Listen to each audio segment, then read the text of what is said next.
Hello guys, आज हम लोग शुरू कर रहे हैं एक्सरसाइज 1.2 का क्वेश्चन नंबर 7। तो क्वेश्चन नंबर 7 क्या कहता है? There is a circular path around a sports field. Sonia takes 18 minutes to drive one round of the field while Ravi takes 12 minute for the same. ठीक, तो एक सर्कुलर पाथ है जिस पे सोनिया चलती है और उसको 18 मिनट्स लगते हैं और रवि को सेम पाथ पे 12 मिनट लगते हैं। और suppose they both start at the same point and at the same time. दोनों ने एक ही पॉइंट से स्टार्ट किया था और एक ही टाइम पे स्टार्ट किया था। And go in same direction, और एक ही डायरेक्शन में दोनों चल रहे थे। After how many minutes will they meet again at starting point. तो हमको क्या बताना है कि वो स्टार्टिंग पॉइंट पे कितने समय के बाद मिलेंगे। तो ये एक हमारा स्पोर्ट्स फील्ड है जिस पे ये मान लिया स्टार्टिंग पॉइंट है। यहाँ से सोनिया चलती है, एक चक्कर मारती है सोनिया,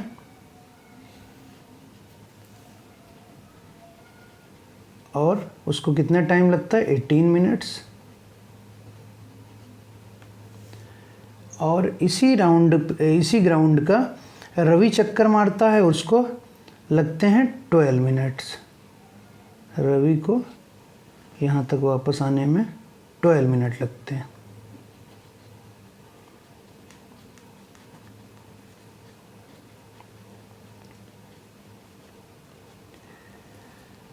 दोनों एक ही पॉइंट से स्टार्ट किया था दोनों ने, और दोनों एक ही डायरेक्शन में गए, और दोनों ने एक ही टाइम पे स्टार्ट किया। दोनों ने एक ही पॉइंट से स्टार्ट किया, एक ही टाइम पे स्टार्ट किया, और एक ही डायरेक्शन में दोनों जा रहे हैं। तो हमको ये बताना है कितने मिनट के बाद दोनों स्टार्टिंग पॉइंट पे मिलेंगे। तो हम लोगों को देख के ही लग रहा है कि सोनिया ने ज़्यादा टाइम लिया है एक चक्कर कंप्लीट करने का, और रवि ने 12 मिनट लिए हैं, सोनिया से कम टाइम लिया है। तो हमको ये बताना है कि कितने मिनट के बाद दोनों फिर से मिलेंगे स्टार्टिंग पॉइंट पे। तो ठीक है, तो जब भी कभी ऐसे क्वेश्चन हो जहाँ पे लिखा हो they both start at the same point and at the same time and go in same direction, तो हमेशा हम लोग इसमें एलसीएम का यूज़ करेंगे। तो कैसे निकालेंगे इसको? तो रिक्वायर्ड टाइम हम लोग लिख लेते हैं, required time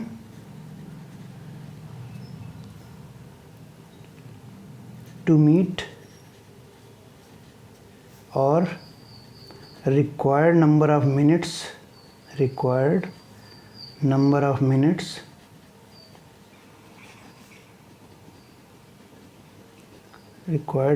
minutes to meet। तो इसके लिए हम क्या करेंगे? एलसीएम निकाल लेंगे 18 और 12 का। तो 18 का एलसीएम निकाल लेते हैं। तो 18 का फैक्टराइजेशन कर लेते हैं। 2 9 जा 18, 3 3 जा 9 एंड 3 1 जा 3। तो 18 का हो गया 2 × 3 × 3, और 12 का इसी तरीके से निकाल लेते हैं। 12 का भी इसी तरीके से निकाल लेते हैं। तो क्या हो जाएगा? 12 का 2 6 जा 12, 2 3 जा 6। तो 12 का क्या हो गया? 12 का हो गया 2 × 2 × 3। तो दोनों का एलसीएम क्या हो जाएगा? एलसीएम निकालने के लिए हम लोग क्या यूज़ करते हैं? जो भी नंबर दोनों में आ रहे हैं उनकी हाईएस्ट पावर क्या है। तो यहाँ पे देखिए 2 यहाँ पे भी आ रहा है और 2 यहाँ पे भी आ रहा है, 2 यहाँ पे भी आ रहा है। तो 2 की हाईएस्ट पावर है 2, वो लिख लेते हैं। अब 3 यहाँ सिंगल टाइम पे आ रहा है और यहाँ पे 3 ट्वाइस आ रहा है, तो इसके लिए 3 की पावर 2 लिख लेते हैं। तो क्या हो जाएगा? 2 × 2 इज़ 2 का स्क्वायर इज़ 4, 3 का स्क्वायर इज़ 9, तो 4 × 9 इज़ 36। तो हमारा एलसीएम क्या आ गया? 36 मिनट्स। तो they will both meet at starting point after 36 minute.